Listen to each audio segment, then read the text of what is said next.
Hey everyone, it's Desiree. Yes, I am back with Spellbinders, and today I am going to focus on the embossing folder kit of the month. It's not the 3D, that's going to come tomorrow.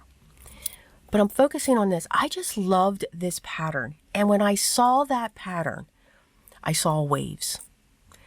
One of the things that and you're going to see me struggle with tape. I did enjoy. I'm telling you, when I did, there is something in every one of the videos. Please, nobody be offended. But when I saw that folder, I saw waves. And something that I have not done in some time, yeah, crooked on that one, I have not really pulled out my watercolors and really had fun with them. Today, I am going to do that. I'm going to be using my Mission Gold Pure Pigments, and we're going to have some fun. Whenever I tape down a panel or I'm making a background like this, I wanted this to have a border, so I made sure I taped this right down onto my mat and making sure that I have a 1/4 inch border all the way around.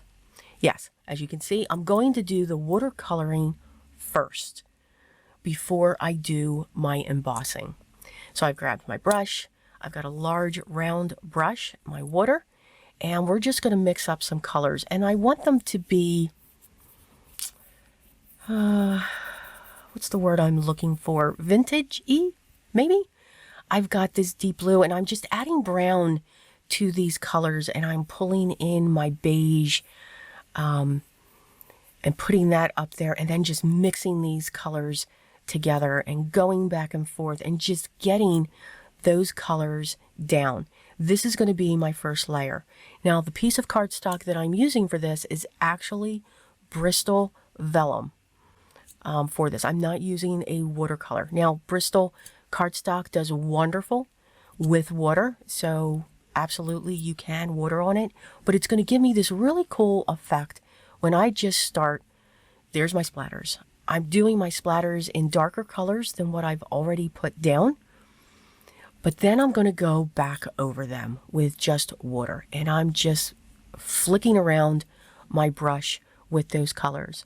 I'm letting them go, and I'm going to dry them. And you get this beautiful mottled marble-ish look. It's a technical word, yes. But I just absolutely fell in love with these colors. I think it came out great. You do want to make sure that it is dry. And I really made sure that I used my heat gun on this. And I knew that it was dry when it went flat back against my mat.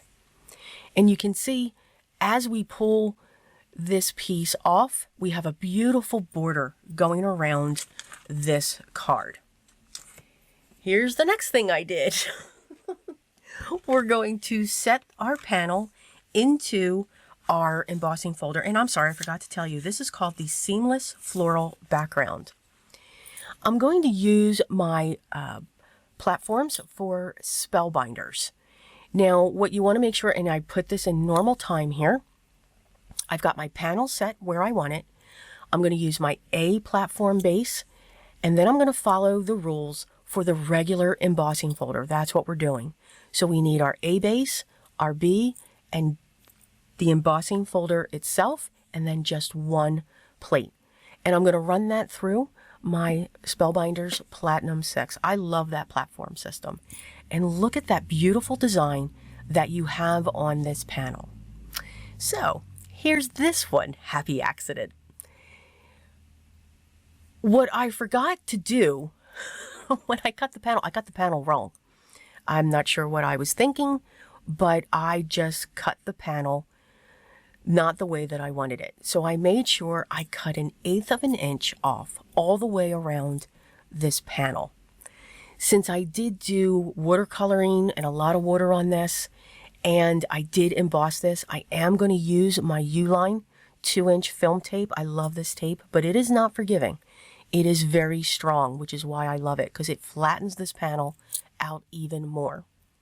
The sentiment I'm using is from an old Spellbinders die set. I don't even have the name of it anymore. But I got this at my local Michael's, and I just fell in love with that. Create your backgrounds, use your embossing folders. I'm glad that they're coming back, both the regular and the 3D, because they can do so much for your cards. As always, the products that I used will be listed down below. In this case, the Embossing Folder Kit of the month for April. And I will have the link to the other clubs as well if you want to check them out, and also the gallery, so that you can be inspired by so many more creators. Hit that thumbs up. Please subscribe. I'd love to have you here. But most of all, remember what's most important for me, guys. Always be creative with your art and embrace the happy accidents. Till next time.